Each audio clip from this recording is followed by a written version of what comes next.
Hello, everyone. Hello, Zombie Rob. Hello. How's it going? It's getting sorry about this one. Hello, Zombie Rob. I can be Zombie Rob. All right. So welcome all to the third edition of the Vue Summit. My name is Bart Ledoux. Nice to meet you all. Rob and I will be your MCs for the next 2 hours. Hey, Rob, what's the view from the summit? Hey Bart, the view is amazing here. We're so excited to be starting this Vue Summit number 3 already, and it's awesome. I know there's a lot of people already have been waiting on the live stream countdown, so it's nice to be live. Yeah, we're ready. Normally, we can't be doing this physically, both because we are all around the world and also because of the scary times we're in. But there's extra scary times now, so we wanted to share with you some virtual snacks. So take some pumpkins, some candle, or a glass of blood if you want to, and make sure you're refreshed. Also at home, bring your beverage or what you want to have as a snack, and please get ready. It's going to be a lot of content tonight, so we are excited. The schedule is basically now we're going through the intro, which is us welcoming, us going through the schedule. Then we will have a sponsor presentation, and then we'll have shout-outs from the local from the various local communities. The first talk is by Stéphane Reiss from Vue Montreal. He will be talking about will Vue 3 bring the end of renderless components. Then we have Dave from London, but I kind of hijacked him to Vue.js Vienna. So he's representing Vue.js Vienna today. He will be talking about Vue Class Store. Then we have a fireside chat with a varied panel of Jessica Sachs, Ben Hong, Sybren Willemot, and Alex Riviere. Sorry if I mispronounced any of those names. We're calling it the fireside chat, but it will be a casual Vue chat, also covering a little bit of Vue 3. That brings me to Philip. 1 second. Let me do this. All right. So Philip is going to be talking about Ledoux, which is this company, or the company where he is, where he can tell us more about his role. So the floor is here for you, and I'll get the slides ready for you. There you go. Do you hear me, guys? Do you hear me, guys? Very well, very well. Okay, good. Let me start. So thank you for introduction and this small space. So who we are a well-funded startup in Vienna with over 3 million angel funding, and we want to make financial management simple and fun. So if you think deeply into this area, you have financial directors and accountants, and they are not being loved. So we want to love them and solve them problems. And why make fun? Because what they use at the moment in DACH region is software like this. There's a lot of complexity. It's pain to even answer simple questions. So we are early stage. We try to understand their pain points, and we are using Vue to build new interfaces that can solve their problems, be intuitive and simple, and add a lot of data processing, later graphs, algorithms. We will be evolving around tables and table components and very complex interactions. We are using Vue, Vuetify, Apollo, Jest, also Sentry, Docker, and Elastic Stack. And we want to grow our team. So this is a little bit about us. I'm really excited about the Vue conference and giving voice back to the guys. Thank you. Great. Thanks a lot, Philip, and thanks a lot for sponsoring this event. We really appreciate it. So keep in mind that you can go and have a look at Ledoux.io. Thank you, Philip. Yeah, thank you very much for all your help. I actually had a question for Philip already, but I might ask it later. Are you open? Yeah, sure.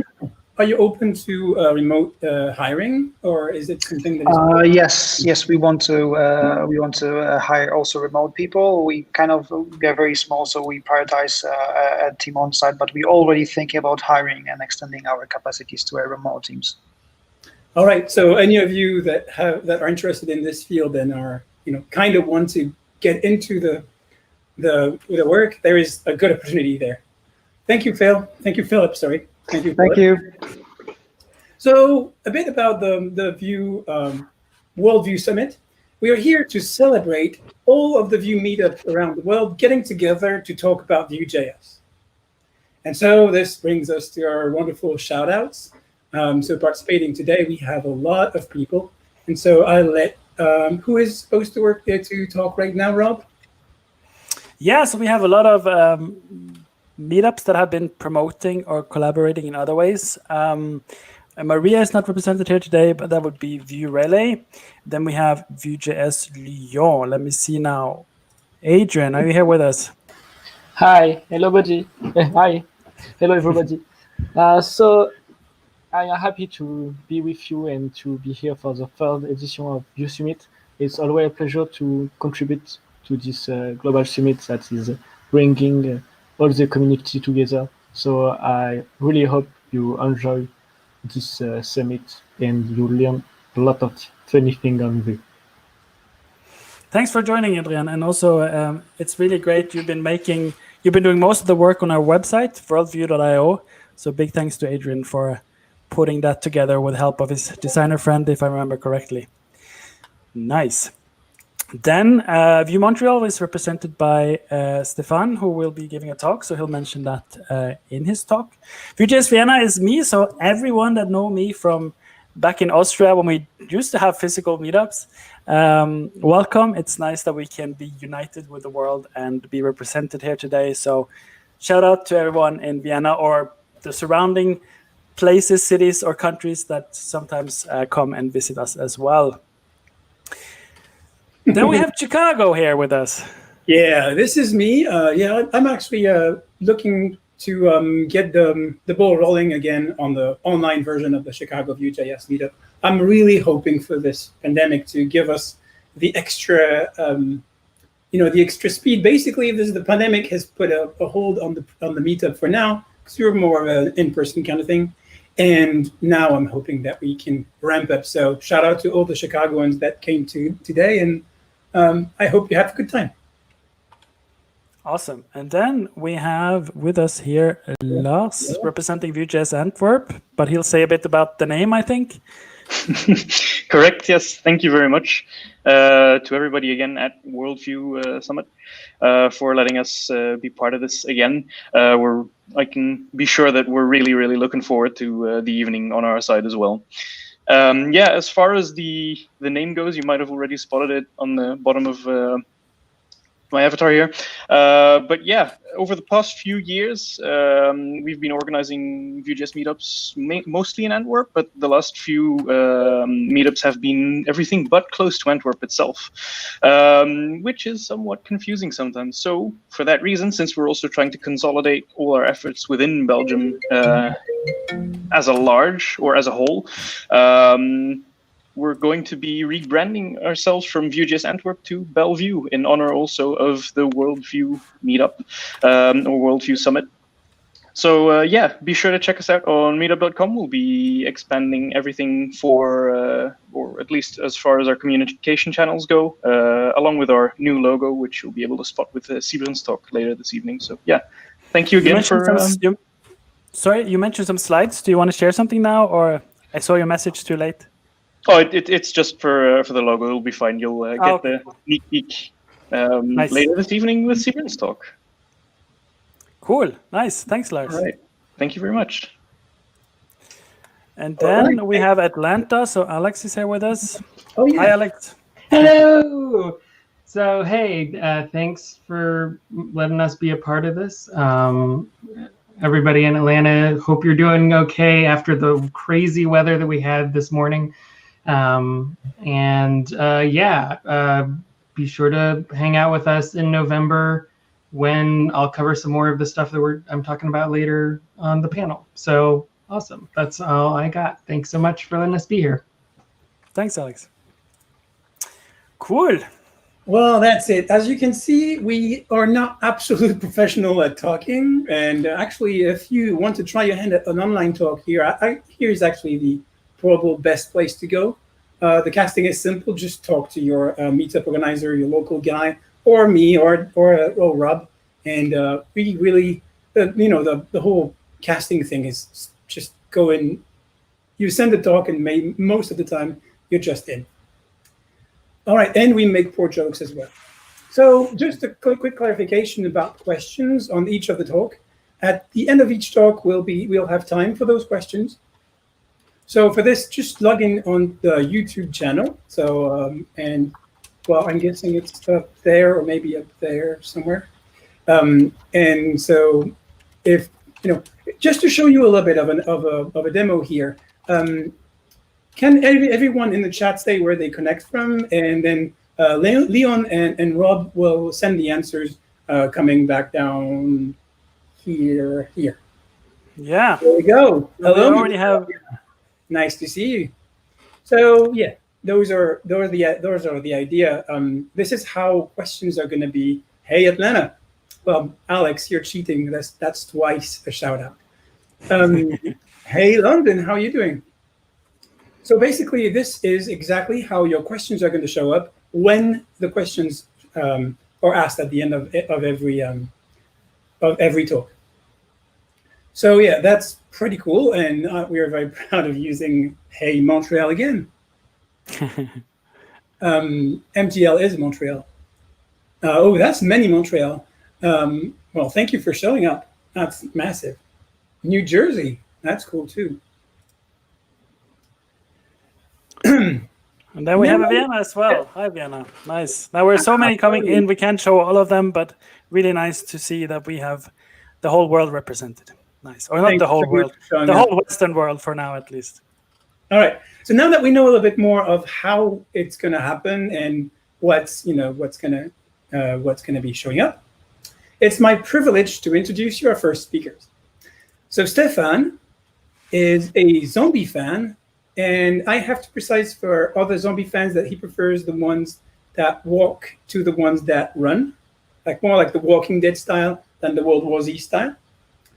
And talking about Walking Dead, he read all the comics and needs to catch up with the show. Maybe not too much. Who cares? I'm not a big fan of the show itself. And this zombie love makes Halloween kind of his favorite time of year. He lives in Montreal and helps organizing the meetup there. So Stéphane, if I understood correctly, with your talk, you're gonna render renderless components useless. Stéphane, on a scale of 1 to 10, how off am I? You're not that off. Okay. So, you're good. Thank you for the introduction. Yes, I'm a zombie fan. I prefer the slow zombies because then I can run and outrun them, I guess. But we'll see when the zombie apocalypse comes. Yeah, thank you for the introduction, Bart. I'm really glad to be here today. I'm going to talk about renderless components. I'm going to talk about Vue 3, the composition API, and all that. So if you have questions, comment in the chat. I'll try to answer them as I go. I'm going to share my screen now. Okay. Good. So yeah, okay, so I'm a web developer. I've been for the past couple of years, past years, mostly doing front-end development. I really love JavaScript, the old front-end ecosystem. I also like playing Magic: The Gathering, the card game, and I love Arduinos and Legos. And sometimes I mix all that into funny projects or useless projects, depending. So yeah, today renderless components, composition API. I'm also, and then I have a couple of slides first, and then we're gonna dive into the code. I'm gonna show you how to migrate renderless components using the composition API that is now available in Vue 3.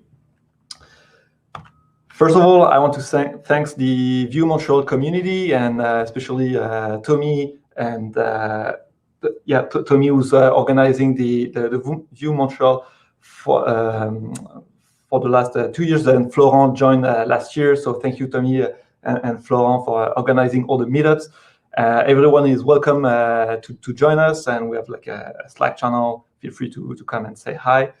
And this presentation is a follow-up of one I did a month ago in Vue Montreal, where I just talked about renderless components, the patterns, because it's one of my favorite Vue pattern, renderless components. And so if you want to learn more about them, go check out the video, because today I'll explain the overall pattern, but then we'll go straight to the Vue 3 point of view. So quickly, what a renderless component is basically a component that, well, it says that it doesn't render anything, but that's not quite true, because it renders whatever you pass to its slot here, and they relies on scoped slot a lot, right? So the renderless component, this is here a small example here. Whatever is put in its slots will just render and be displayed on the screen here. And with scoped slots, you can pass attributes, properties from your renderless components to the template here, and you have access to it, right? So why would you use renderless components to start with? Well, imagine that you have this input tags here, components, where you can add tags by just typing. And then you can click on the icon here. It would delete the tags, and it also prevents duplicates. When I press enter here, it doesn't add the tag. Now, one day, your client, customer, you need to make a change in the layout, in the UI of this component. How do you change the layout to this one here, where there is an add button, the tags are displayed, refactor everything, like, and make the component unmaintainable, right? So one solution is renderless components. So with renderless components, you're able to extract your component logic into a separate file, into a separate component, and then you decouple the UI, the rendering, from the component logic. If we look at the code of what would be the tags input taken from this blog post from Adam Wadan, he explained, it's a very good blog post here, where you can see the thought process around renderless component, and it has much more content, so go check it out. But the Vue components here, the renderless components, as you can see, doesn't have a template. It only has a render function here. Well, not only, but it has the main code here is in the scope slot here, where it would expose the component attributes. So it exposes the tags, the function, and some also events here. So that's pretty much it. And now you have all the logic encapsulated into one component that you can reuse everywhere and change your UI as you see fit. Okay. Yeah. Before we go into the code, one slide about the composition API. So this is Vue in Vue 3, but also available for Vue 2 projects. And basically, the composition API exposed a few functions to be able to again abstract your component logic into separate files. So you have, for instance, the reactive computed functions that gives you the Vue power outside of Vue components, basically. It also exposed this setup function that is called before any lifecycle hook of the component. Right? So go check the documentation here. Now, let's code. I'm going to quickly look at the chat if there are any questions. No questions. Okay, good. You can find the code I'm about to write on my GitHub here. Everything is already pushed. So let's dive in. So I've made this small application here, which is an event management system. It has 3 tabs, 3 pages here. And all those 3 pages, they render events like this. But they render events in a different way. So the first page, the calendar view here, I use Full Calendar, which is a nice plugin to display, to render calendars or schedules. The event list is just a bunch of events in a list. There is a filter here. You can, we do a client-side filtering. I'll talk about that also in a moment. And then there is the carousel view where events are displayed in a carousel. And you can appreciate my CSS skills here. And this is the best I could do. Okay, so let's look at the code.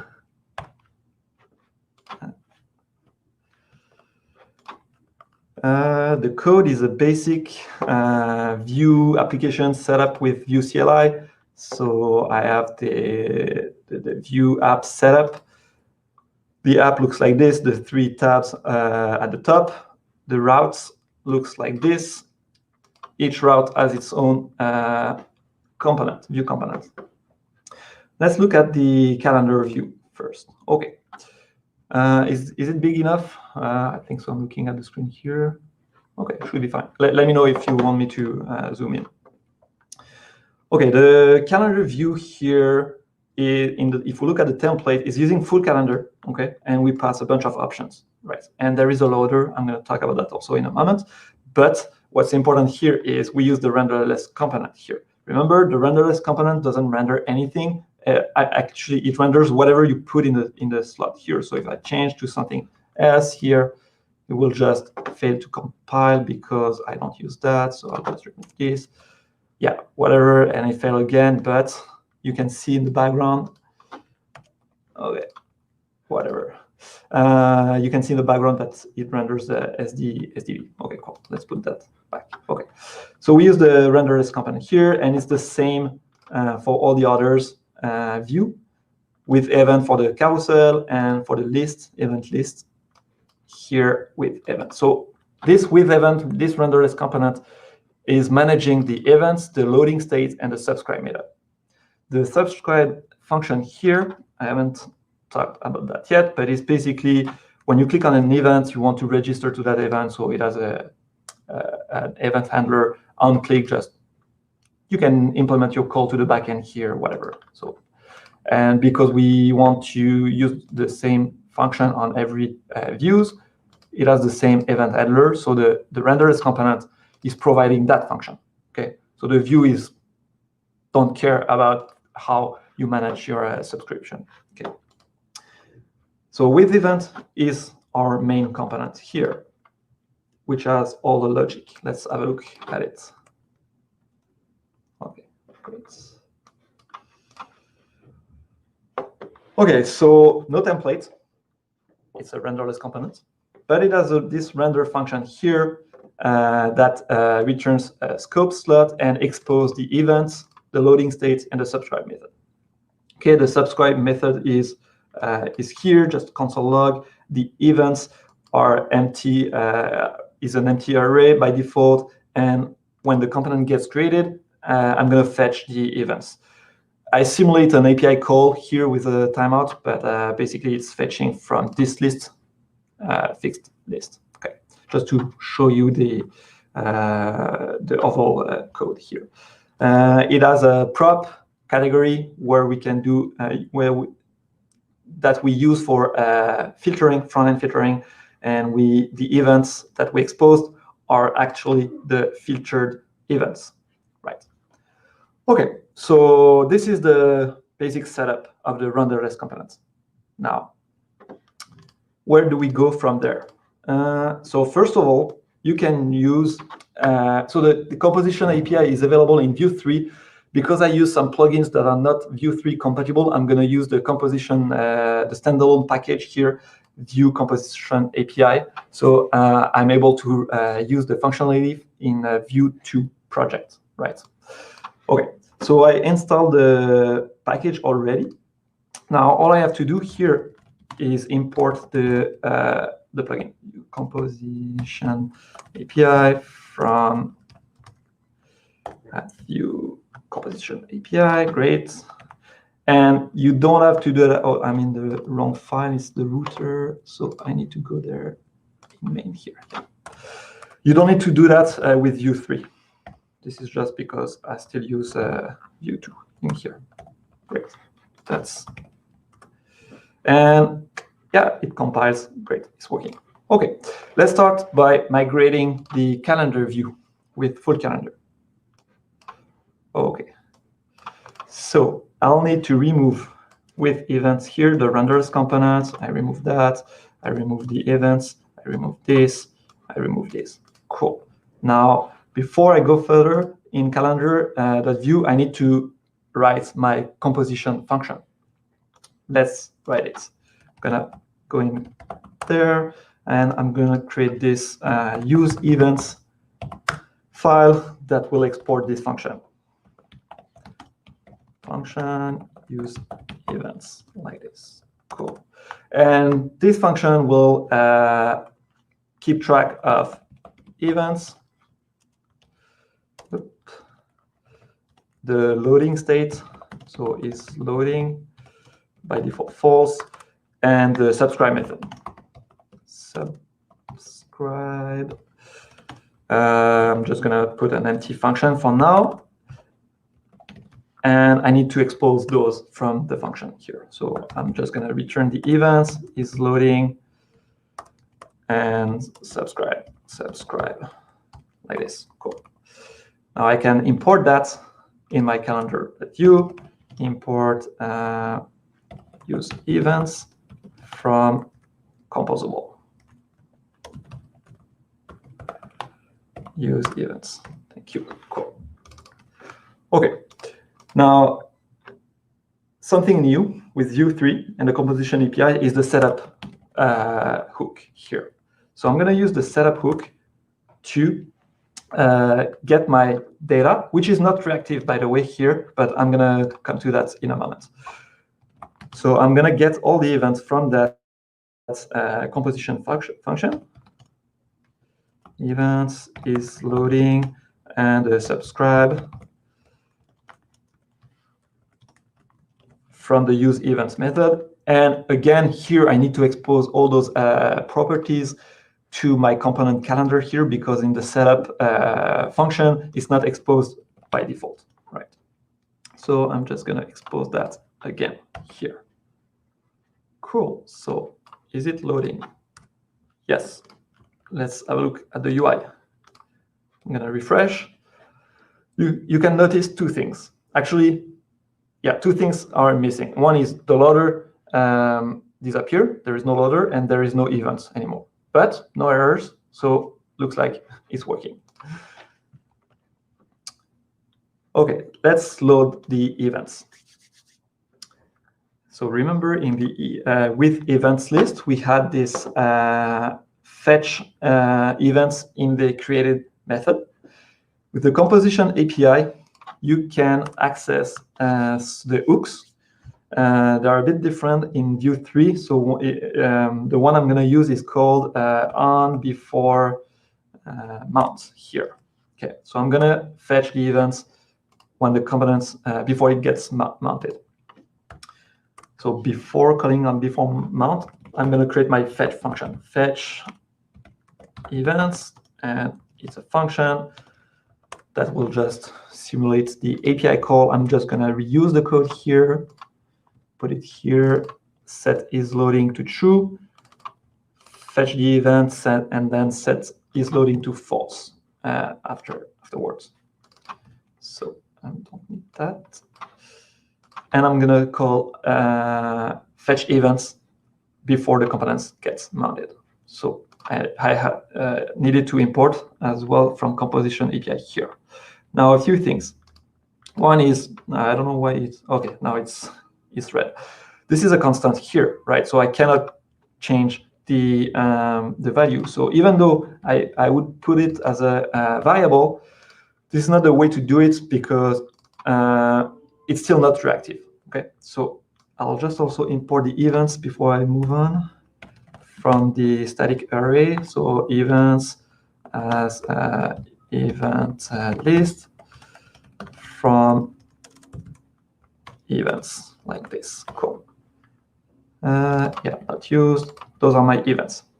So by doing that, if we look at the code, at the UI, refresh, still renders, but no events, even though the set timeout is called. It's because is loading and events, they are not reactive properties. Let's make them reactive. So you can use ref. Again, this is from the composition API here, so you'll have to import it. So ref here will transform your variable here into a reactive object. So all you have to do is ref. It returns you a reactive object, and you can pass the default value in here. And now the only caveat is this returns you a reactive object. In order to change its value, you need to access the value property here, like this. Save, looks good. Let's have a look. Oh, the events are there. If I refresh, I see the loader and I see the events. So this is reactive. And that's pretty much it, actually, for the migration to the composition API, at least on the calendar view. I'll explain how we can pass prop in a moment. Is there any questions? I'm going to quickly look at the chat here. Okay. Question from Rob. Hey, Rob. What are the upsides of using ref versus reactive? I don't know, actually. Yesterday, I looked at it a bit online, and it's not clear yet to me what's the difference. So they achieve the same thing, but if you want to make an object reactive, you would use reactive, and if it's just a primitive, you can use ref. So yeah, I don't have an answer to that question. If anyone in the chat knows the difference, I'm interested. Okay, so it's working. We have our events and the subscribe method. Let's also implement it. Here, subscribe quickly here. All you have to do is just implement your subscribe here, and that's it. Now, when I click subscribe, oh, and define, yeah, I missed the events here. Now it should be good. Cool. Okay, let's move on to event list. What time is it? Okay, I still have time. The event list here. Okay, we want to do the same thing, remove the renderless components, and we'll have to take care of category here. So I'm gonna remove all the references to the renderless component. Remove this category. I'll keep that with event. And I can do the same as the calendar. I'm gonna get the setup and use event here and just put that here and create the setup function. And I think that's pretty much it. All you have to do. Refresh. We have the loading state, we have the events, and we have the subscribe method. But there's still one thing missing, category here. How do I filter my events? Oh, you can pass to your function here, you can pass any arguments you'd like. Okay, so we'll pass a category prop here, category here. And I'm going to move the category attribute here away from the data function, and I'm going to set it up in the declare it in the setup function here. So the category here is going to be a reactive property, null by default, right? I'm going to pass it here to the use events, but I'm also going to expose it to my event list calendar. So I need to expose it in the setup function here. Ref, I need to import ref. Import ref from Vue composition. Okay, cool. And now no errors, but still no filtering. Okay. The composition API also exposes computed, the computed function if you want to use the same way you would use the computed function in a component. So we're gonna filter the events here. So what we can do is create a filtered events here, which is a computed function. So you have to import it. And it's a function that will return the array of events filtered. Again, to access the value of events here, because it's a reactive object, you have to get it from the value property. Okay, so here, and then we're going to filter, and we're going to filter the events on the category that is passed here as an argument. I forgot here, but we now get category and can be empty. It's optional here. So we're going to filter the array of events.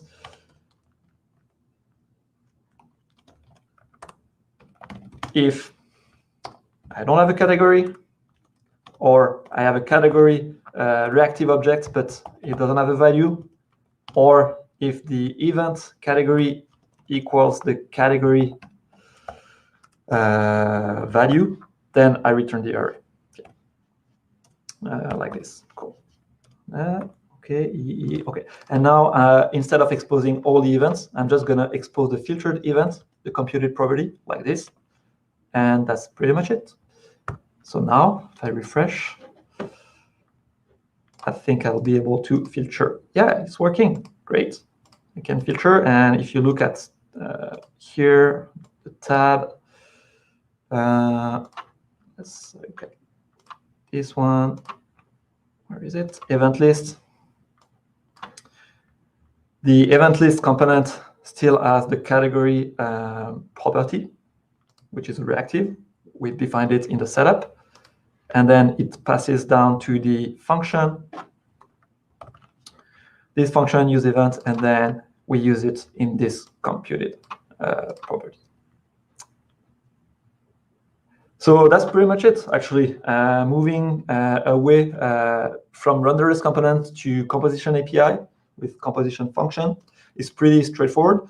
And now I won't do the same for the carousel here, but same thing. You just have to remove the renderless component, set up the setup function. You can hard code the category. You can go crazy with all your functionalities you want to implement.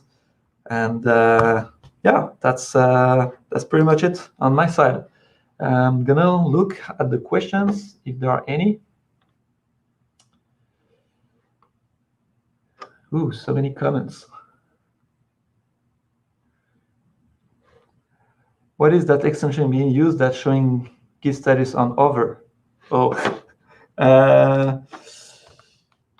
good question. I think it's Git length. I think it's this one here. Talking about that one? Yeah, probably Git length. I have a bunch.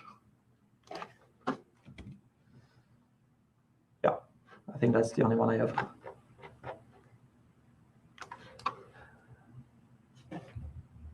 What is your favorite upside of composition compared to renderless components? Well, I think the testing part, I haven't covered the testing part here because I'm not too familiar with composition API yet.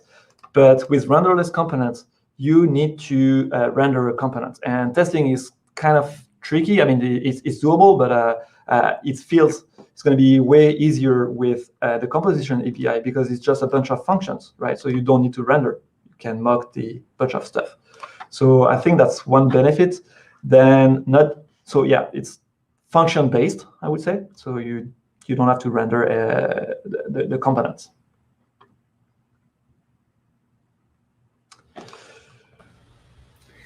So thank you very going much. back. Yes, thank you. Yes. Thank you. That was very interesting. Oh, So I'm asking the audience. Do you think will Vue 3 bring the end of renderless components? Because to me, I think it will. Thank you all. That's it. well, I like my renderless components, and but I don't like to test anyway. So you know, I work at Cypress, and I don't like to test. All right, thank you very much, Stéphane. That was good. Will you share your slides somewhere, or are you going to be Could you maybe put your slides on the chat down up there? I don't know. Is it there? No. Okay. Yeah. And yeah, if we can share this. All right. Well, then we have another super exciting talk for our next speaker. He's coming from London. Well, he's connecting from London.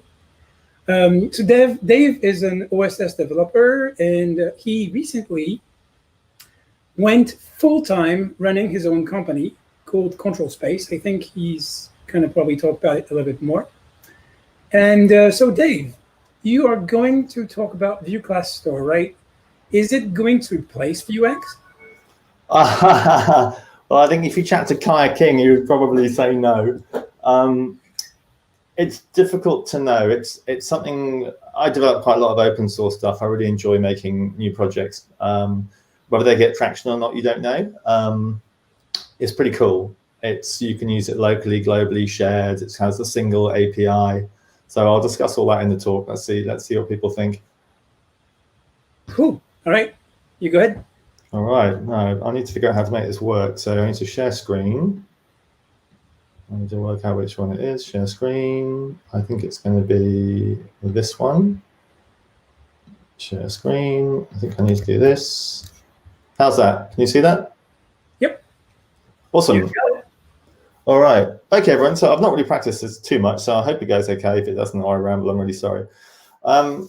So Vue Class Store, it's a new way to do state in Vue. As I just mentioned, it's sort of local or global, single API, pretty much no refactoring between states. But before I start that, I just want to cover a couple of state-based projects I've done before. Now, the goal of open source is generally to make things easier or to make something possible which wasn't possible before. And I hope this is both. About 4 or 5 years ago, I worked on a state machine, and I got quite interested in state machines as a sort of concept, especially to tackle some aspects of state management.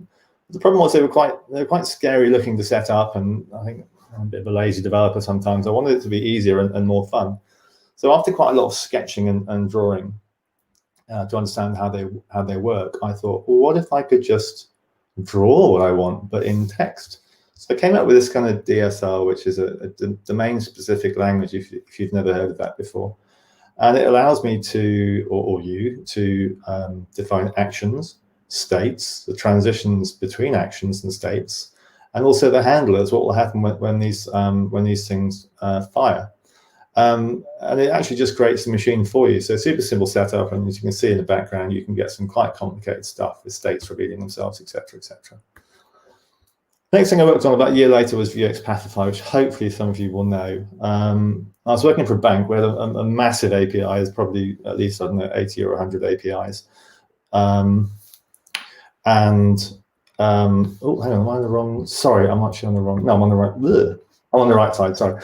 Actually, I was working for a car buying and financing platform, and we'd gone all in on Vuex, and it was easily sort of the biggest site I'd ever sort of built from scratch.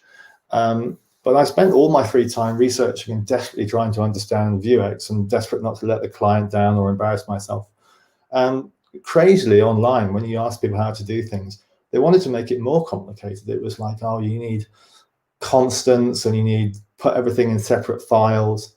And my open source head was thinking, hang on a minute, are we not just setting and getting data here? Why isn't it simpler? So back to the DSL, I actually ended up writing a fairly simple DSL, which targets anything in your stores by path, and a very, very simple get, set, and sync API. This simplified things massively. Our components went from being quite bloated to quite simple, and the same with the stores. Now here's the bank. So I worked at a bank after that. I had this huge API, probably 80 to 100 different sets of endpoints. And because the bank had also gone in all in on Vuex, the entire front end was sort of based on it. Any data requirement suddenly became a Flux requirement, which suddenly required that you had a module.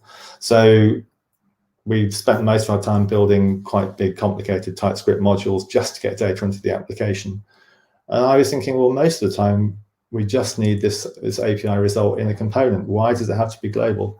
So Axios Actions actually flips the requirement of store, then actions, and data on its head, and puts the API first. So you declare your endpoint here. You can create different types of wrappers, and this becomes your API. But crucially, you can reuse this anyway. You don't have to go via the store. And if you want to, you can actually put stuff in the store afterwards. So yeah, that was a learning from that. And all this has kind of contributed to Vue Class Store, thinking behind it. Let's just make things simpler. Why start with Vuex? Why start with something super complicated? So Vue Class Store essentially is zero boilerplate. It's the same API that you would use locally, globally, or shared, and that's the API of classes. There's a single TypeScript decorator, which basically creates a store for you, and you get computer properties. You can lift state up, drop state down. It's super easy because it's the same everywhere. I won't go into it now because I'll be going into it in a minute, but let's have a quick recap of Vue state and look at all the different ways to do state in your application. The prevailing narrative is you either have state in components or you have global state in Vuex. Oops. The problem with making a state global is it's not a silver bullet. It doesn't solve everything. Actually, it creates quite a lot of problems as well. And there's a strong case for shared state, which is not in a component and it's not global. It's somewhere in between the two. And the good news, there are patterns to do this. You've got the store pattern, services, models, but they all have quite different APIs, and it's left to users to decide how to do that. There is a small section on the Vue docs covering store patterns, but they quite quickly sort of describe that this is a stepping stone to Vuex. So this chart is a rather subjective attempt to visualize the relationships between the different state management solutions, and it is subjective. Please don't send me hate mail if you disagree. And you've got components on the left, which is local, and you've got Vuex on the right, which is global. And then there's this sort of kind of underserved area, which is shared state. And if you go on any of the forums, you'll see this as well. People asking questions: can I use classes in Vuex? Is it okay to use services?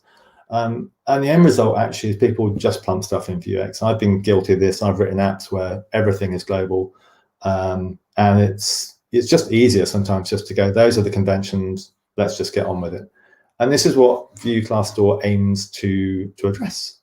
So before we move on, let's have a quick review of the various APIs we just discussed and how they work. So everybody knows components. They're great because they separate things out into sort of easy to understand silos. They're not that TypeScript friendly. I'm sure you've all been in that situation if you've tried to use TypeScript. And the state is tied to the view. So unless your component is in the DOM, you're not getting any state. Now, the store pattern is actually a take on components where you use a factory and you just create a new view.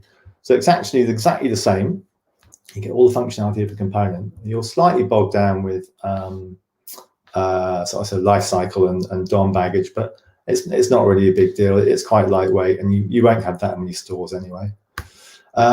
Services and models, as we discussed a minute ago, are a very sort of pure JavaScript way to do this. They're simple to set up. They encapsulate their own concerns. So if you have a model, you can pass that around your app, and you won't need helper functions, or you won't need to go back to Vuex and ask a getter what this value should be. You just pass the concerns around with the model. Here's an example of using a service in a component at the top there. You just instantiate it, or you could import it. It's up to you. Down the bottom, we've got an example of pulling data from a server using Vuex and actually using your models, passing data into the application itself. Now, this obviously is not Vue Class Store, but it is using the class API. Finally, let's get to Vuex. So Vuex is great for lots of reasons. It's a clear separation of concerns. You know where you are. Any developer who's done at least a little bit of Vuex will understand how it works. It enforces one-way data flow, albeit quite cumbersomely. And there's a good plugin ecosystem. Also time travel debugging if you use it. I'm not a huge user of it myself, but there you go. But there are lots of cons. It's a very steep learning curve. The setup can be extremely verbose. It's only used globally, and you can often find situations where Vuex is just not right. It's essentially a kind of bit of a sort of one-dimensional wall. You put something in and then you take it out again. So deep data structures can be quite difficult. And of course, it's completely incompatible with the other APIs. So if you put something in the global store and then you want to come back, you're kind of stuck unless you want a lot of work. So people, like I said, myself, I've just done it as well. You just put it in the store and you say, let's just leave it there. I'm not going to cover the composition API too much. I've only used it a little bit. But again, another new API does give you a lot more flexibility with TypeScript. It does seem to be quite tied to components. So it will be interesting to see how that works with regards to sort of shared or global state. Let's see. I've done a very sort of subjective attempt to sort of illustrate how these different approaches relate to each other with a kind of hard versus easy axis and a constrained versus flexible axis. And then the size of each bubble is how much power, what you can do with each thing. Vuex obviously quite constrained. Components are a little bit constrained as well. They have to be in the DOM. This is the area where you want to be. You want to be easy and flexible and as big as possible with as much power as possible. So the sort of the sum up there is pros and cons for each approach. Very different APIs. It's quite difficult to move state between them because they are so different, and that will require some refactoring or forward planning. No one size fits all. But what if there was? So this is where Vue class store comes in. It is essentially class based, and you get constructors inheritance. But what it does, it uses TypeScript decorators to actually create a store under the hood. So in your IDE, you will be able to write code as if it's a TypeScript class. But when it runs in the browser, it's actually behind the scenes is a Vue store. I won't cover this too much. Let's just move on, and I'll show you in the demo. This is briefly how it works. So you write a class as normal. Various bits are converted. So any normal properties get converted to data. Constructor is the lifecycle method. Any get methods get converted to computer properties. If you prefix a property with on, it's a watch, and then your methods are down here. And it's exactly the same for Vue 2 and Vue 3. You don't need to write a different syntax. You just write it as classes. I hopefully will get time to show you something called control space, which is the what I'm going full time on now. It's a really powerful tab manager, and I've completely replaced Vuex with Vue class store. It's made it so much easier. I can write a lot more powerful models, and I don't get bogged down with having this sort of 2D store or bags of boilerplate. Rather than having boilerplate, I can actually write code I need to write to make this thing powerful. So it's demo time. Let's jump in. I can just remember how I'm doing this. Where's my IDE? There we go. I'm just going to swap to my notes. So the first thing I want to show you, I'm using a little bit of software here called Quokka. And Quokka allows me to run code directly in the IDE. So let's check out a normal class. It's actually a rectangle. So here it is. As you saw, it's exactly the same as I just showed you in the slides. And if we have a look at the rect, it is just a class, nothing fancy. Now let's make a store. So I've got this rectangle store which extends the rectangle. You'll see there's my decorator Vue store. And I'm going to make the store. Sorry to jump in, Dave. Can you make it a bit bigger, the font? It's almost impossible to read, unfortunately. Oh, is it? Want to make it bigger? Awesome. A little bit more even, I think. Second? A little bit more even, if it works. Awesome. Super, thanks. Right. There we go. Right. Okay, cool. I'm not sure if I can make that. Oh, I can. Look at that. That's getting bigger as well. Right. Okay. So there's our rect. Now, if I add a dot here, that is my class, logs randomized area width height, and it gives me the types as well. So in the IDE, Vue class store feels like a class. However, oh, sorry, actually, sorry, that is the class, my mistake. So let me just leave rect there. I'm now going to go create our store. So store is the same. If I go dot, I can see all my classes, but you'll probably have just seen there on the right, it is actually a Vue instance. So in the browser, it behaves like a Vue instance, so you get computer properties, watches, etc. But in the IDE, it behaves like a class, and that's really the key thing for all of this. So I'm going to jump into the browser now and run through the demo. So this is, whoa, hang on. Here's control space. So this is my app, which is built on top of Vue Class Store. So you can see it's all quite powerful. I can do things like filter. So I might go class, and this is all Vue Class Store. Right, let's go to the first demo, which is a basic class. It is essentially a little rectangle class. I can randomize things. I can see a computer property there. I can see some data there. Now that is triggered by the watch function. So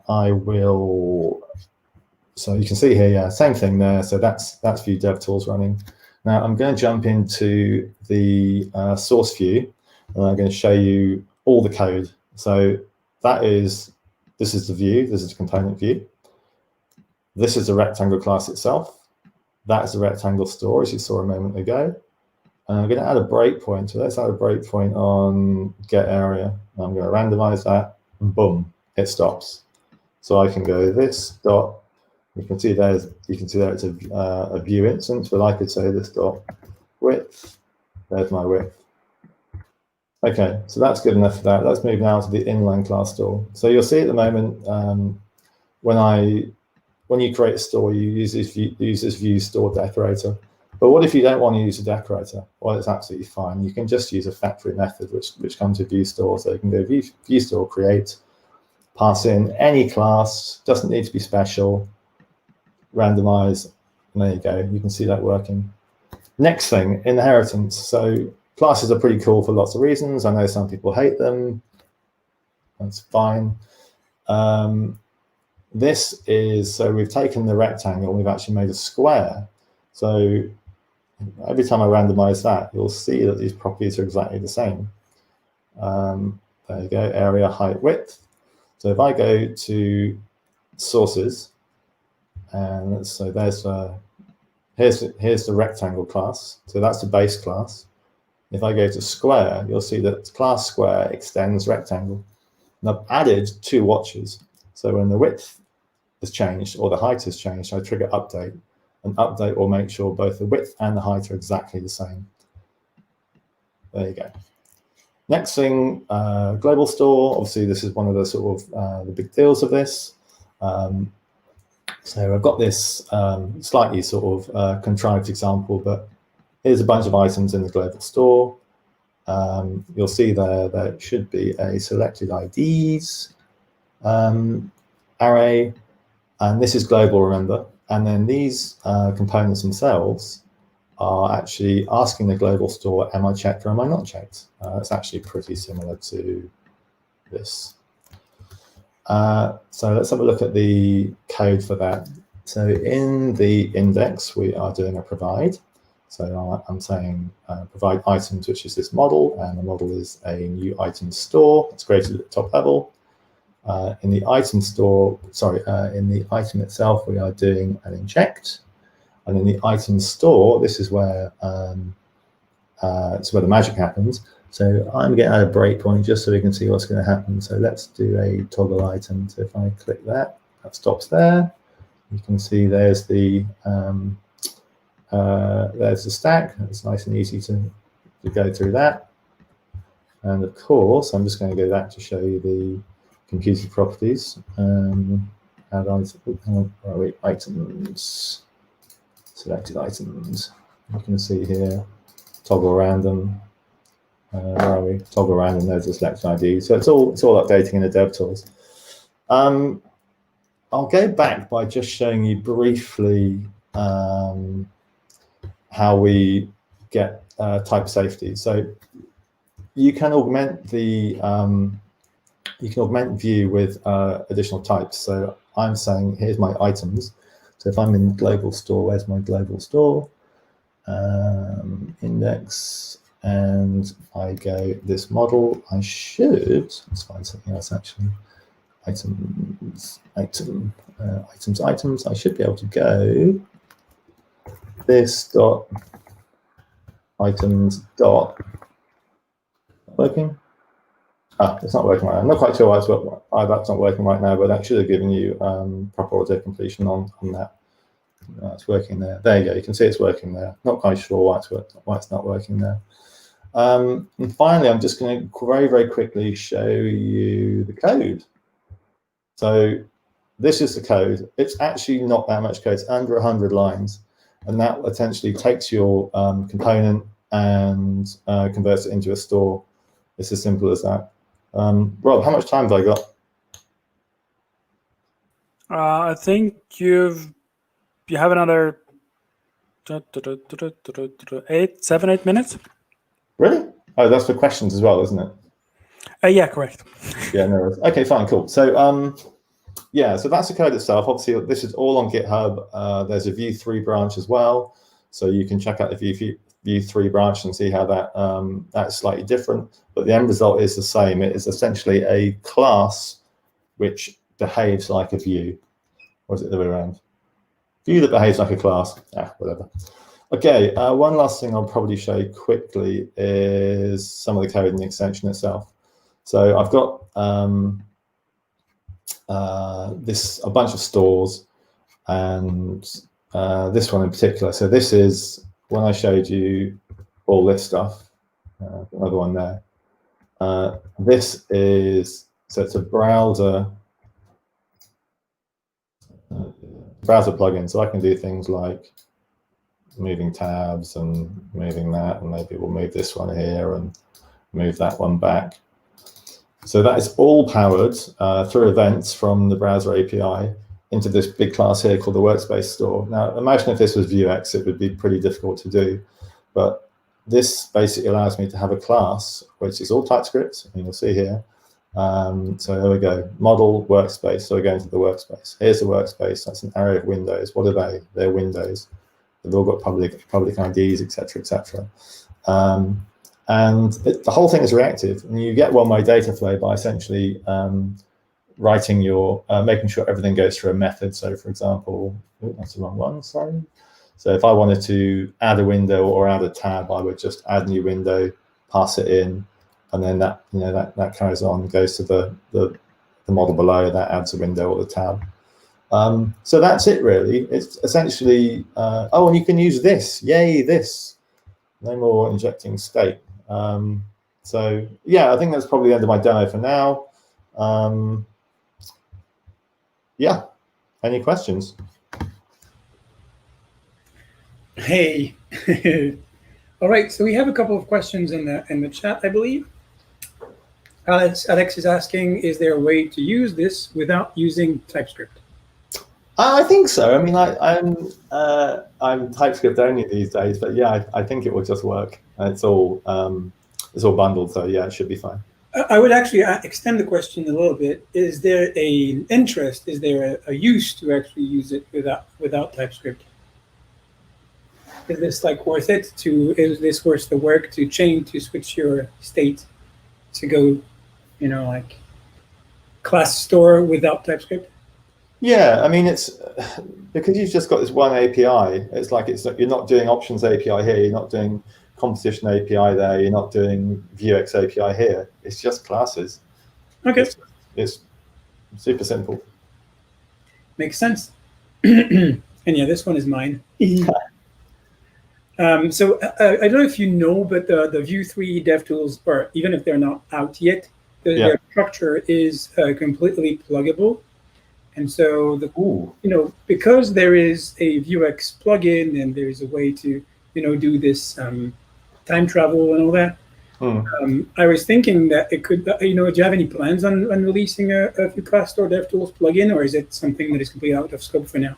I would love to. I've been complaining about the Vue DevTools not been, well, complaining is the wrong word. I've been thinking how nice it would be if DevTools was pluggable for a while. Obviously, it's a lot of work for whoever's going to be building that. So yeah, I'd like to. My current business is an extension, so it should be fairly straightforward for me. Sounds good. Sounds good. That's amazing. Let's see how much traction it gets, eh? Absolutely. People. So yeah, I've always dreamt of having a Vuex store that I can get autocomplete to work in VS Code. So I was always like trying to get, because in a store you get all those various things that are modules are coming from everywhere, and it's always very hard to actually keep track of all this. So I think this could definitely help a lot the work that people are doing. So thank you very much for your presentation. That was incredibly interesting. Thank you very much. I would say so. So I believe, Rob, you have a couple of friends that are coming to join you to talk about a lot of cool stuff. Yeah, for sure. So that leads us to the fireside chat that we talked about earlier and has been in the program.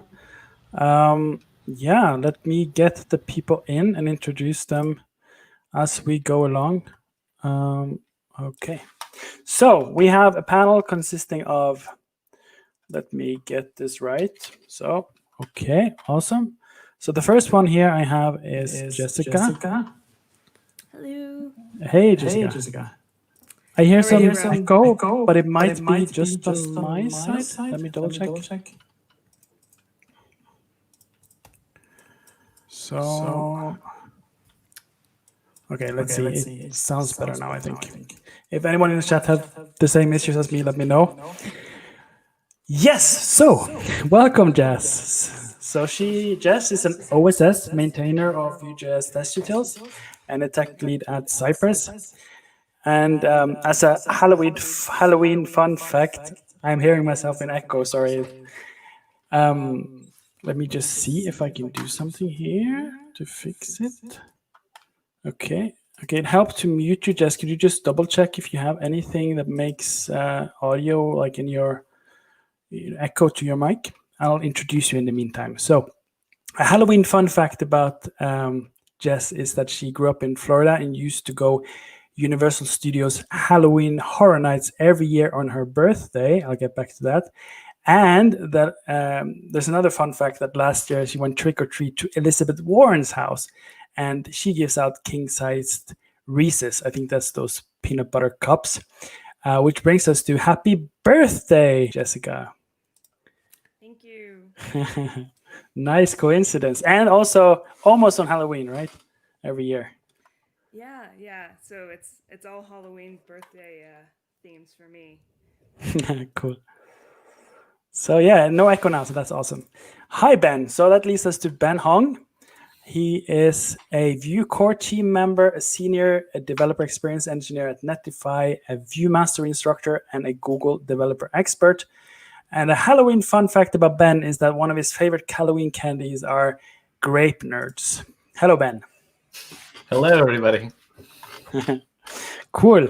That leads us to Sibren. Let me get Sibren on the screen. Hi, Sibren.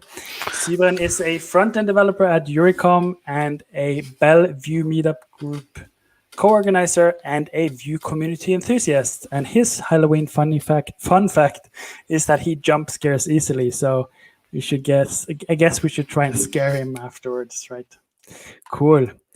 And then lastly, we have Alex here with us, and let me just make it easier for all of us. Something like this. Hi, Alex. Alex is a web developer, a co-organizer of Atlanta Vue.js and PyATL, so a Python meetup group. And a Halloween fun fact, which ties back to Jess, is that he does not like peanut butter cups, just for the record. Cool. Let me get some slides up just so we get a quick overview, and I think we'll do it a bit differently as we go along. The first question we can start with, and let me put it up here so we can see all our beautiful faces. There we go. Okay, multitasking. When did you first fall in love with Vue? Jess, do you have any thoughts on that? I can't hear you, unfortunately. Let me double check. I'm such a streaming noob. I first fell in love with Vue coming from jQuery in a microservices app. So it was like you could have so many Vue instances. It was just so flexible, and the migration was like butter. And performance was a thing for us. Like we really needed a small bundle size, and it was the only framework that could really do it in an enterprise code base. So it was super. Cool. 2 years ago, I think. Yeah. Okay, nice. Ben?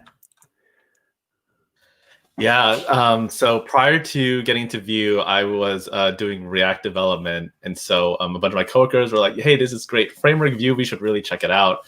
And so once I did it, a bit of a skunkworks project, and just like I fell in love with it basically immediately, just seeing the docs and just how simple it was to get up and running. It was just fantastic. So that was like 3 or 4 years ago at this point. Cool, nice. Alex? So I was working in a web shop and doing lots of things with like jQuery and WordPress and Drupal and like every single CMS system that you could possibly imagine, and just like monkey patching things all over the place. And a friend of mine was like, you should look at Vue and take a look at this. And I'd never seen anything like it before. It was really new to web development. And at first it was really frustrating because I was like, why do I put things here? And then something about it clicked and it became like magic. And it took me about a month and I fell in love with it, because we spent another month or 2 months trying to find a project that we could be like, we're going to do this in Vue. Like this is the way that we need to be doing things. And we did. We finally got a project up and running that we were able to do in Vue, and it was fantastic and amazing. So nice. Stéphane? Well, I had like half-year experience with Angular, and then we run into a lot of problems during one of our professional projects. And also a lot of the developers I work with, and like in Belgium, the most developers were Angular developers. And I was like, everyone is an Angular developer. I want something new. And then, I came into VueJS. And at first, I liked it a lot because there was a lot of, the same as in Angular, like different, I would say it, different parts in your file. And you have the template, you have your script tags, and then you have your styling all in different parts. And that's what I loved. And then also how easy it was to get started with it. I had almost no experience. I mean, like, was working a year as a professional developer. So it was really nice to see how easy it was to build apps with it. And then in 2018, I went to my first Vue Antwerp conference, and then I was sold. It just, was sold there. Nice. Thanks for sharing. And then we get to, I just wanted to ask Google if what really people are curious about for Vue. And maybe that's never a good thing to do. If people have seen Social Dilemma, I don't think I should do this. But anyways, we can probably cover most of these by elimination. Vue is a framework. Vue is not dead. Vue is open source. Vue is free. So, hey, you don't have to pay. Go and get some Vue. Then the question for all of us here, I think, is as simple as, let me check the technology here. Is Vue hard to learn? Any thought? I'll just leave the floor open because, like, we don't have to go around here. But what do you guys think? Is Vue hard to learn? I would say no. Like I said before, no.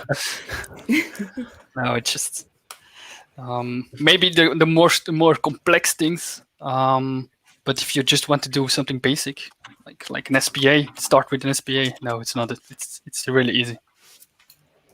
Yeah, I would argue, I mean, I've worked with a lot of different technologies at this point, and it probably has arguably the easiest onboarding curve of any framework, because the fact that you can just drop a CDN link and then just set something up like you would expect in jQuery or something, like that right there says a lot about sort of the mindset that Evan had when he first started creating the framework. And so I think for me, like the biggest example of this was I was teaching a workshop a couple years ago to a designer who hadn't coded in like 5 years, and she thought she was not qualified to take the workshop because she'd done a little bit of HTML and CSS and like no JavaScript. And within an hour, she was up like building interactive pieces and like having a lot of fun with it. And like that to me speaks to Vue's approachability regardless of technical background. Yeah, I have developers who work in Java at my current job that they've been like, cool, you're going to go work on the front end team for a little bit. And they're like, And we're like, cool, go read the Vue docs for a day, do the examples on there, and then come back to me and I'll show you what we're doing. And within a day, they're able to be useful and making things in our code base. So it's a super, I feel like the learning curve is just really good for getting people productive with it very quickly. Yeah. My story, by the way, how's my mic? Is it good? Oh, so good. Yay. So my story is training 12 jQuery devs on reactive programming, period, after they failed to ramp up on an existing React app. We, assessed Vue as maybe an alternative for our main application, serving like all of Expedia's traffic. We were a plugin on Expedia, Priceline, and such. So like we put it in a heavy traffic situation with all sorts of users, IE 11 at the time, and easy to learn. And everybody picked it up within 2 months, I would say, even the most junior developers. Yeah. Additionally, like my partner's a C developer and he barely knows HTML, but he's like old school HTML. And I taught him Vue with no problem. It was really funny, actually. Nice. Yeah. Cool. That leads us to, let's go to the next one. We can always jump back if you have any thoughts and you want to tie strings. That's not an expression, but you get what I mean, I hope. What are the main lessons learned that you would tell your past self about Vue? So knowing what you know now, if you could go back and tell your past self just starting out with Vue, is there a need for any advice? Or if you have advice, what would that be? I definitely have one. I would tell myself, don't try to be clever and use Event Bus instead of Vuex. That was the biggest mistake. I thought it was so clever by saving on the package size, and let's just say the people who had to maintain the app afterwards had a bit of a tricky time refactoring everything. Yeah, that sounds like a good lesson. Sorry, I was interrupting you, Jessica, I think. Oh, sure. Yeah, so mine is very similar on that Vuex note. It's many people come into the VueLand chat and they're like, do I need to use Vuex? And the answer is no, but you probably should for a few reasons. It's like, it makes it so easy for other framework developers to pick up because it's just the normal store pattern that React developers are used to. Yeah, and that was one of the big lessons, I think, for me, was don't try to hand roll anything. Yeah. Oh, as far as misconceptions go, we just spoke about that. A lot of people, like last week on Twitter, somebody was like, you have to use Vuex with Vue, like it comes bundled, and I want an a la carte approach where I pick my own tools, and that's not true. You could, if you really needed to, hand roll your own stuff, no problem. Mm-hmm. Yeah. Yeah, especially with Composition API, there'll be a lot more interesting state management systems. I know that'll come up. But I think to Jess's point, Vuex is about standards. And so I think that's what really helps as far as like enterprise level patterns and that kind of thing. Yeah, I would say, I wanted to say like, I should have started earlier with hanging out in the community. I think I went into Vue like in 2018, started with it, but I did it only on my own time, not like professional, professional part of the job. And like only in end 2019 or early 2020, I started joining the community, and I learned so much more. Being in the community, it motivated me so much more to develop in Vue and also like to try add to open source projects. Like I really love Chakra UI Vue now. I also tried adding something to the documents just to give back, and yeah, it's really, really loving. I mean, yeah, I love it. That's one of the things I wanted to say to everyone that starts with Vue too. If you just start right away with a community, just connect with the community directly.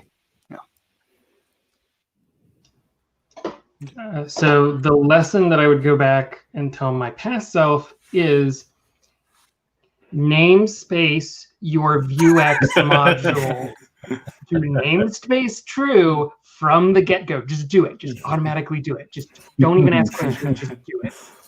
That'd be my advice. Nice. Oh yeah.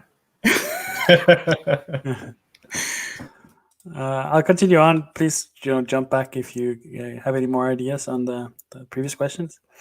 What are your thoughts about Vue 3? So that's very, very topical, just given the release. And for those of you on the stream who haven't seen the release from Evan, it's basically released, and I think this hasn't changed, so please correct me, and it's available in the next, not just branch, but next repo. And the tentative ideas is that it will be part of stable in the main repo by end of the year. I don't know if that has changed. But what are your thoughts about Vue 3? Sure. So I'm super excited not only for Vue 3, which brings the composition API as like the main focus, but also the restructuring they did under the hood made TypeScript a first-class citizen, and that was one of the main motivations. So I'm excited for a better DX for everybody, and I'm also excited for what that more flexible architecture unlocks. There's some really interesting stuff for SFC improvements coming out pretty soon, as well as like variable injections in the style box. So look out for that. Cool.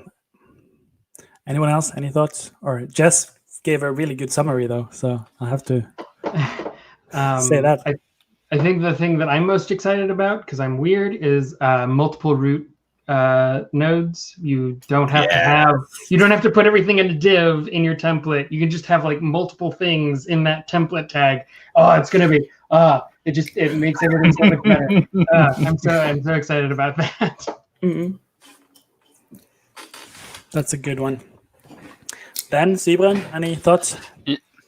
Yeah, well, for me, I haven't played enough around with Vue 3 yet, or I feel I don't really know a lot of how Vue 2 on the back worked, like in so I don't really have have thoughts about Vue 3 yet. I mean, of course, composition API, but I also really like the option API, and now I finally know how it works. I don't know if I want to change. I know you don't have to, but I for sure see there are some things that are better with composition API. So I think I will just use a buff and make other devs crazy because. No, that's a good thing. Please use both. Yeah. It's not a one or the other thing. I think in all my talks I've been trying to say that like composition API is like an additive technique, like everything else in Vue, right? If you don't need it, don't use it. And if it will help you solve a problem, that's a great time to use it. Yeah, this is the big thing to remember. Cool. Yeah. Feel free to share any questions in the chat. We're going quite well now on schedule, so we probably have time for questions from the audience. So feel free to post them now so we can keep track. Let's go on to the next prepared question. What advice do you have for people who want to try out Vue 3? And we already kind of covered that a bit. So maybe let's continue on the same thing. Like, should you just jump in on your own? Is there any guides out there? What's worth keeping in mind? Should you even switch? Is Vue 2 still going to be the best solution for a while, etc.? What's your thoughts on trying out Vue 3? So I can go. My thoughts for courses is you should check out Lachlan's testable TypeScript app course. It's amazing, and he puts so much work into it. He has screencasts. He is making it super affordable. Like, that's really important to him, is to make his content as cheap as possible for everybody to be able to watch. Cool. Where can people find that? You said it was. I will find a link momentarily. It's on Udemy. Okay, cool. Yeah, it's on Udemy. It's on Udemy for those. Yeah, at least that's where I got mine. Maybe you have a different special platform that I'm not aware of. I'll find it. I thought he has it's called like Vue. Yeah, it's VueJS-course.com. Cool. I told him he needs to work on his styling a little bit. I may have sent him the Tailwind book that Adam Walkham created. I guess I'll jump in. As far as trying out Vue 3, yeah, it's totally ready for people definitely looking to do brand new projects. So use the Vue CLI. There's a Vue 3 preview where you can select 3. And so I think we're going to talk about tooling and migrating later. So I'm actually going to hold off on that one. But yeah, otherwise the docs are there, but there's always a work in progress. So if you read something, you're like, that's confusing or missing something, please reach out. We're always looking to improve them. Yeah, always looking for more contributions for sure. Cool. Any other thoughts? Yeah. Yeah. Also the course Jessica told about, and also the other one. He also has another one on Udemy that I went through. The Complete Vue 3. It's a small one, and it just covers like the basics, and that's all my experience for now. But for me, I'm also waiting for Next 3. So because I really love developing in Next, so that's the point I'm waiting on, and then go like crazy on Vue 3. Mm-hmm. Cool. Any thoughts, Alex? Or have we yeah, I'd say like if you're wanting to try it out, just go try it out. It works great, and it's surprisingly like if you're familiar with Vue 2, there's a couple of little things that are different, but for the most part, it'll just work. So dive in and do it. And if you're not familiar with Vue 2 and you're just learning Vue 3, great, dive in and do it. Like it's there, it's ready to go. So yeah, and just to shout out a couple. Oh, go ahead. Go ahead. No, just to shout out a couple of other courses. Sarah Drasner recently released her Intro to Vue 3 workshop on Front-End Masters, so definitely check that out. And certainly, like if you're looking for like more video courses, there's Vue Mastery and Vue School, so be sure to check those places out as well. Yep. Awesome. Okay, let's go on.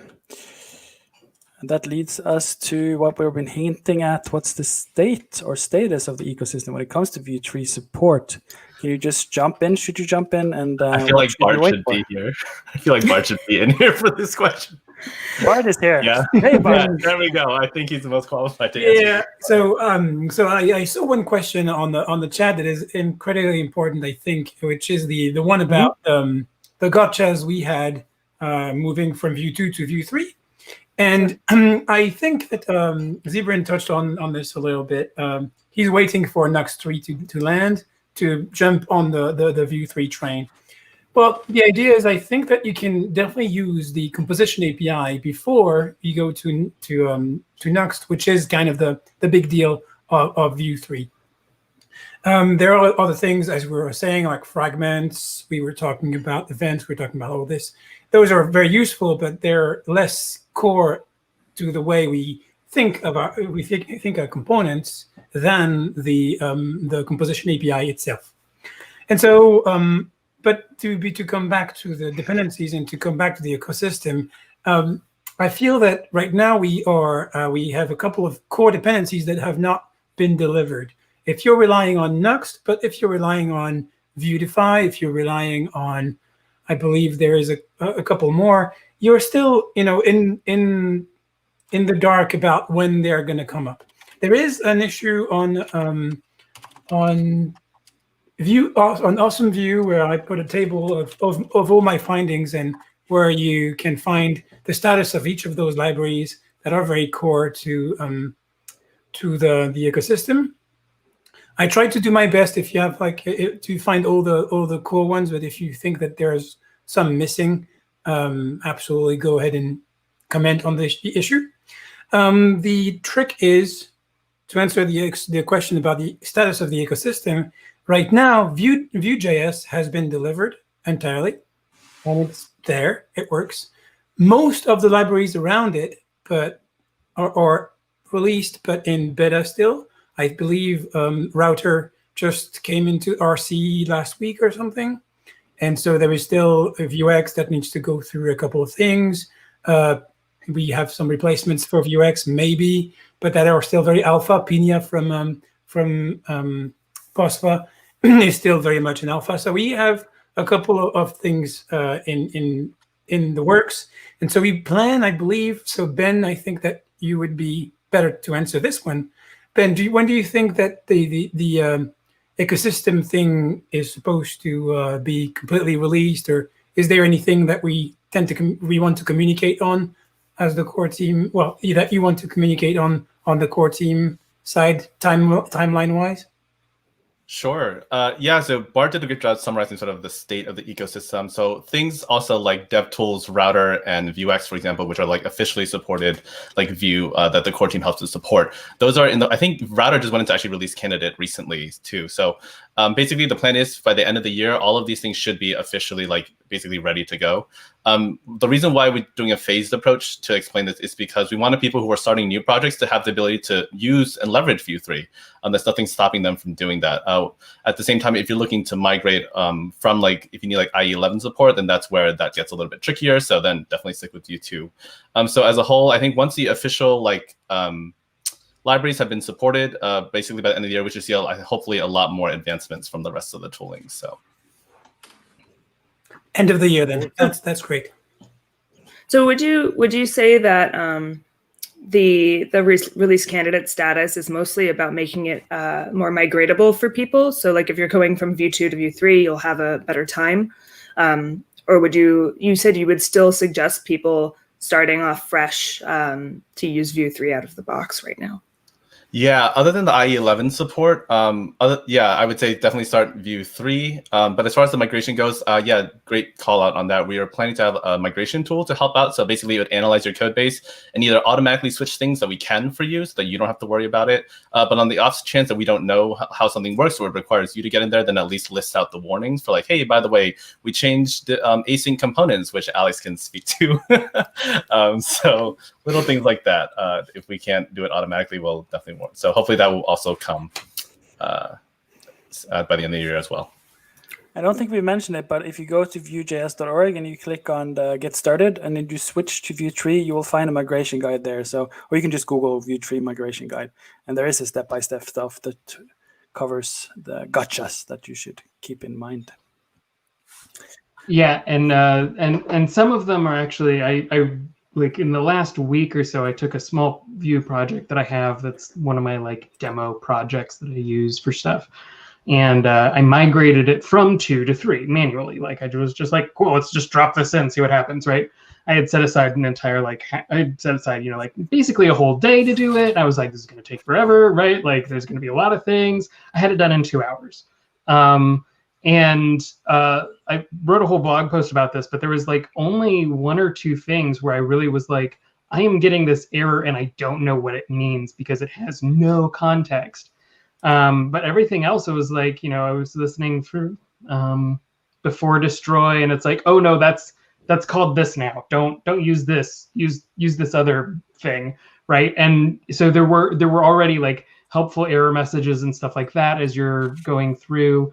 The big one though that was really caught me off guard was asynchronous components, as Ben was mentioning. It's there's a helper function you have to call now in order to do it. I think you could probably handcraft it yourself, but there's a helper function, so why? It's as simple as just wrapping your already existing asynchronous component definition in that function call, and it should do exactly what you expect it to. But that was the big major hiccup that I had to like go and be like, wait, what is, and had to like dig through the migration guide and go, oh, they changed that. Oh, okay, all right, okay, cool. Alex, can you remind us a bit what an async component is? Yeah. So in order to make your core bundle of code smaller, you can code split your code base. So when you're writing single file components or even normal JavaScript, however you want to, there is a dynamic import that you can do where instead of doing like import thing from blah, right, you call import as a function and put, you know, quotes around the thing that you want to import, and it will return a promise that will then go dynamically load that script. Now, in some implementations, I think, especially with like Webpack and stuff, it's actually like a compiler directive. Well, you don't need to know about that. The point is that returns a promise in a very specific way. With Vue 2, you could write an anonymous function that just called that import. So when it was time to use that component, it would go find the script, load it in, and use the component. In Vue 3, things are a little bit different, and I haven't looked into it enough to be able to go, and here's what the differences are. But it now requires you to take that function, anonymous function call, where you call import, and wrap it in a helper function that returns an object that has the correct composition of things that Vue needs to recognize it as a vnode, basically. So that is the short-ish version of that explanation. Thank you. Just to tie it, we already kind of covered it by, at least from Ben's side, by saying go for Vue 3. Theo is saying that he just got a new job and working with Vue and he's brand new to Vue, with starting his first large project. Should he use Vue 2 or Vue 3? Any other thoughts? Yeah, I think for this one, it's important to address the nuance on this for Theo, because starting a new job at work, context is really important, right? So in this case, like as we mentioned, is IE11 support critical? If it is, then 100% please start Vue 2. Or if you're like, I need this large project, needs Vuetify, needs like Nux, needs these things in order to make my life easier, please start in Vue 2, because again, it's more important for you to get started and build something and have something up and running for your customers than to just use the latest and greatest. And as I think it was Bart mentioned, there's a composition API plugin. So it's not like you can still get practice with the composition API in Vue 2. So there's really like, you'll lose some of the little things like fragments, which you'll be very happy about when you migrate, but there's nothing wrong with using Vue 2. It's not like it's completely outdated. Yeah, I would say frameworks, if you need big UI libraries to make your life easy, which I would definitely suggest in the beginning. It makes it much easier than having to roll your own. If you can use frameworks, you don't need a custom UI. I would use Vue 2. If you do need a custom UI, I would suggest Chakra UI as the framework, because they're like accessibility first and let you do whatever styling you want. And let's see, probably, okay, yes for an internal tool. Okay. I'm reading now. I'm reading what you're reading. Cool. Very light on external packages, not Vuex. Yeah, I would, if you want, I would do Vue 3 with the options API to start. And then, because there's not a lot of learning content or like as much learning content. So you can usually go through a lot of Vue 2 tutorials for the options API, but still use Vue 3. And the last thing he's adding there is they're planning to create reusable components that they will be able to use in other projects. Yeah, cool. Where's Bart? There's Bart. The reusable components thing is, I maintain this library called Vue Stylist that allows you to create design systems. So if you know about Vue Design System, VueJS.com, I think, if I'm not mistaken. Anyway, yeah, VueJS.com. And so VueJS.com is based actually on Stylist. So it allows you to have a complete documentation of your components, directly linked with demos of your components. Kind of, if you've been to Chakra's documentation or Buoyify documentation, you kind of get this kind of automated website out of your components without having to do too much work around. We have Subway Time, who is our chat moderator tonight. So we're having a full view on all the questions thanks to him. And he's also adding that for him, or converting the options API to a composition API is pretty easy too. So keeping that in mind, if you want to learn from Vue 2 and also with Vue 3, it's relevant. And one last shout out to Leon. His opinion on Vue 3 is that the only thing that's currently bad for him is that the suspense and async setup is not working with Vue Router, but that should probably come, and Vue 3 is awesome. So yeah. Yeah, on the suspense note real quick. So technically that's still like, still kind of in like an experimental phase. So we will do better to document it. It's like gone from the doc side at the moment, but thank you for bringing that up. I'll definitely make sure the team knows about it. Cool. So again, feel free to touch back on other questions that we've had previously, and we'll see if there comes more from the audience. We're doing okay on time, though we will probably wrap up the panel within the next 5 minutes. Then we have a last one for you, like the one we snuck in at the end, and having Jess here, it's maybe going to be different opinions. I don't know. Jess, do you write tests? If I say no, I think Cypress would be very mad at me. Yeah, of course. So I'm the maintainer of Vue test utils along with Lachlan and Adria and Dobromir. So all four of us kind of come together with Lachlan leading the charge, and we maintain, we've already supported Vue 3. I think we've been out for a few months now. Out of release candidate. So version 2 of Vue test utils is ready to use if you would like to use it.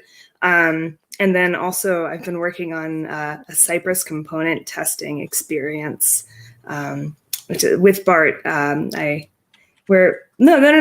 fact that we're doing it is public. What we're doing, please stay tuned. If you want some information with how to test Vue 3 apps, I have a workshop coming up in 4 days at Vue Toronto called Stress-Free Testing for Vue 3 apps. Yep, I'll share a link, I guess. Nice. I'll post it, just pass it along. Do your others write tests? Not as much as I should. I wanted to say the same thing. But when I do write tests, I write them with Cypress. Yeah. So actually, this is something I'm very interested in. What is the should? Like you said, not as much as I should. What is it that you think is the should? When the customer wants it, that's my case. Yeah. Okay. Basically. If they can afford it. So Zibran. Yeah, well, for me, just most of the time as I write the end-to-end testing with also Cypress. It's not sponsored, right? But beside that, like unit testing and stuff, I don't really write that much. I came from a Ruby on Rails project where we have this checklist of tests you have to do. And if I compare it to the projects I do now, it's really limited. Mainly because most of the projects I do with Vue for now, except for the project I'm on now, are just fun projects for myself. So in my own projects, I don't really write that much tests. Mainly just, it takes time. And just for myself, I don't know. But on a professional project, I should write a lot more tests. Just to make it easier also for other developers. For work, we do unit tests on components, and we use we're using Chris Fritz's Enterprise Vue boilerplate, Vue Enterprise boilerplate. It's a fantastic base if you're like setting up some large application that is going to be like powerhouse thing. And his whole thing is that every component should at least, at minimum, have one unit test to be like, check, is this actually a component that is being produced? When I import this, does it look correct? Does it have a render function? Does it have this, right? And so he sets it up so that it's very easy to template them out, and you just type in like yarn new component, and it like spits out all the files that you need. So we do a lot of unit testing with that, but then we also have end-to-end tests where we can sort of test all of the things working together.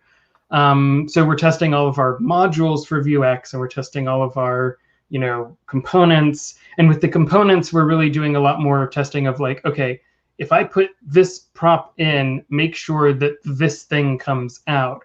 And we're not trying to test as much like the internal state mechanisms of that component. But that's an argument that I'm sure people would love to have at some point, but I have no opinions. It's just trying to save time. But we have it enough that like we've definitely run into edge cases where like somebody changed something and like the entire all of the unit tests started failing, and it was like, no, can't do that. So yeah, that was, so yeah, we do, but on my personal projects, I have zero testing because I'm cavalier and cowboyish like that, and that's just how I roll. So. Yeah. Are we moving to the unit end-to-end or component testing question?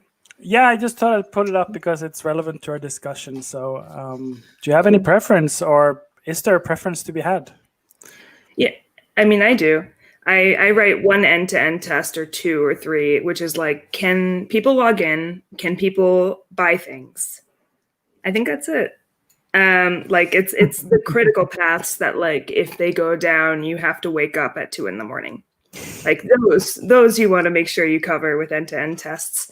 But everything else is component tests and unit tests. If I'm writing a lot of business logic, I usually unit test my Vuex store pretty heavily.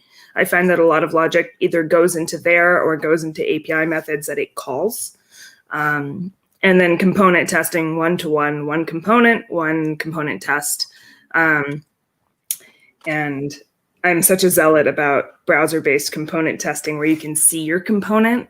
I have a talk from Vue Amsterdam about that I did last month. You should check it out. Also, if you want to do Cypress end-to-end testing, or keep in touch with what we're doing over there, I posted a link to the Discord it's very new. So if you want to hang out, it would be appreciated. Nice. Go join. Yeah, I will just for myself, I prefer the end-to-end testing, mainly because I hate to fill in forms, like huge forms myself, and I just write a Cypress test to do it for me. Just makes life easy. And then for the other testing, most of the time, the projects I've worked on are not that huge in how I want to say. It's more like visually. So it's hard to. I think it's hard to write a unit test or something about just render this view. So yeah, that's just my experience. I think maybe I just need more experience in projects with more functionality behind it, but yeah, maybe it will change my view. Cool. Nice. I see what you did there. Any last thoughts? I think what we'll do now, we'll end in just after the last thoughts being mentioned. And since we have a little bit of delay with the chat and we are outroing afterwards, feel free to already now post in the chat, for example, goodbye from Vienna, goodbye from Montreal, and if you do, we'll highlight them on the screen as we are outroing, so we can get some interaction with all of you. It was nice to have you all joining here, and even though we've asked all the questions, do you have any last remarks or thoughts to share with the audience?